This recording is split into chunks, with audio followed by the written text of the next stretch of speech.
एक लड़ाई के बाद, एक धोखे के बाद या फिर कह लीजिए कुछ मनमुटाव के बाद अब अंजलि अरोरा और मुनव्वर फारूकी में बढ़ रही हैं और भी नज़दीकियाँ। देख सकते हैं आप कैसे एक दूसरे के हाथ में डाले हाथ ये दोनों बैठे हुए हैं और एक दूसरे के दिल का हाल बयां करते हुए एक दूसरे का दिल का हाल समझ भी रहे हैं।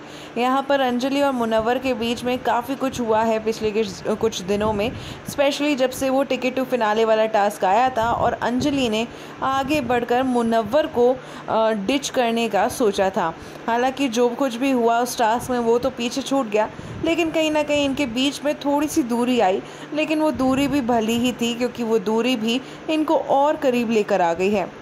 कहते हैं ना, जिनके बीच में प्यार होता है उनसे दूरी सही नहीं जाती और वो दूरी उनके लिए और नज़दीकियाँ बढ़ा देती है। कुछ ऐसा ही हो रहा है मुनव्वर फारूकी और अंजलि अरोरा के बीच में, जहाँ पर वो दोनों एक दूसरे को बता रहे हैं किस तरीके से वो या तो हर्ट हैं। जैसे मुनव्वर कह रहे हैं कि मैं बहुत हर्ट हुआ था, तुम्हें मैं बता भी नहीं सकता मैं कितना हर्ट हुआ था, और अब तुम जो है मुझे छोड़कर पूनम और सायशा से बातें कर रही हो, उनके साथ गेम प्लान कर रही हो, ये देखकर तो मुझे और भी तकलीफ़ हो रही है। जिसके बाद अंजलि कहती है कि यहाँ तुम गलत हो मुनव्वर, तुम्हें पता भी नहीं है कि मैं सायशा और पूनम से क्या बात कर रही हूँ। जहाँ पर हम सभी ने देखा था कि अंजलि जो है सायशा और पूनम से यही बात कर रही थी कि वो कितना हर्ट थी कि मुनव्वर इस तरीके से बिहेव कर रहे हैं। और साथ ही अंजलि ये भी मुनव्वर से बोलती हैं कि वो इस चीज़ को भी पसंद नहीं कर रही थी कि जिस तरीके से मुनव्वर जो है उन्हें ताने मार रहे थे, उनके साथ अजीब ढंग से बिहेव कर रहे थे।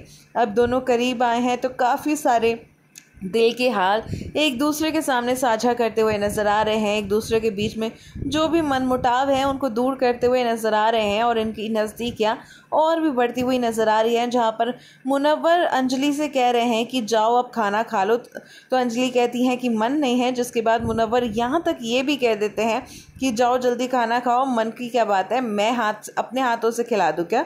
जिसके बाद अंजलि और शर्मा जाती हैं और कहती है कि नहीं नहीं मैं खा लूँगी, लेकिन अभी मन नहीं है। खैर, इन दोनों की ये नज़दीकियाँ बढ़ते बढ़ते क्या किसी रिश्ते में तब्दील होंगी? क्या इनकी इन नज़दीकियों को मिलेगा प्यार का नाम? आप सभी को क्या लगता है? ज़रूर लिखकर बताइएगा हमारे कमेंट सेक्शन में कि आप पसंद आ रही है आपको मंजली की जोड़ी, और साथ ही हमारे चैनल को सब्सक्राइब करना मत भूलिएगा।